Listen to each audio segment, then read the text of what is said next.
Vendredi 29 janvier, Michael Dos Santos a reçu Sarah Cheyenne Santoni dans son émission Le Débrief de Non-Stop qu'il présente quotidiennement sur Non-Stop People. Un entretien qui a permis à la jeune actrice d'en dire plus sur son rôle d'Élodie dans Ici tout commence, notamment en expliquant comment elle s'est préparée à incarner une élève malvoyante dans la série phare de TF1. En novembre dernier, TF1 a lancé une toute nouvelle série baptisée Ici tout commence dans laquelle jouent des personnalités connues telles que Clément Rémien, Vanessa Demouy ou encore Francis Hustet. Les téléspectateurs ont aussi pu découvrir de nouveaux visages, parmi lesquels celui de Rebecca Benhamour, qui incarne Célia dans l'école de cuisine du chef Auguste Armand. Invitée le 27 novembre dernier dans le débrief de Non-Stop, elle en avait dit plus sur le dispositif sanitaire mis en place pour lutter contre le coronavirus. On est tellement de comédiens que même s'il y avait des cas de Covid, ils seraient isolés directement.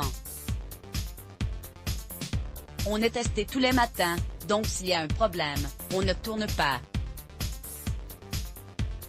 On nous teste tout de suite avant qu'on tourne, surtout si en plus on a des scènes d'amour, ce qui arrive très souvent dans Ici tout commence. Si l'autre personne ne veut pas qu'on fasse cette scène, on ne la fait pas. Pour l'instant, il n'y a pas eu de problème et c'est pour ça qu'on tourne. Encore parce qu'on fait hyper attention, disait-elle.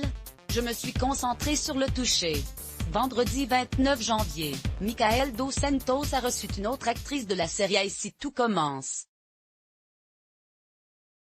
Il s'agit de Sarah Cheyenne Santoni qui incarne le personnage d'Élodie dans la fiction de TF1. Comment elle s'est préparée à incarner une élève malvoyante?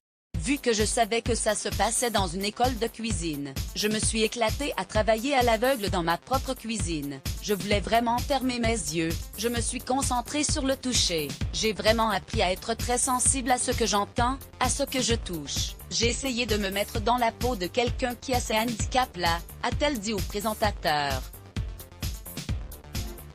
A-t-il côtoyé des personnes malvoyantes pour coller au mieux à son personnage?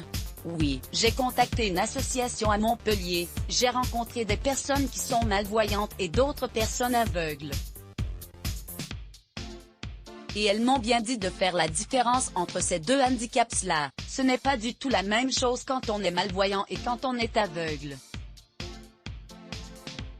Aveugle, c'est qu'on ne voit pas du tout. Malvoyant, on distingue un petit peu, a-t-elle répondu. Confidence exclusive. Ne pas reprendre sans citer le débrief de Non-Stop sur Non-Stop People. Par Non-Stop People Télévision.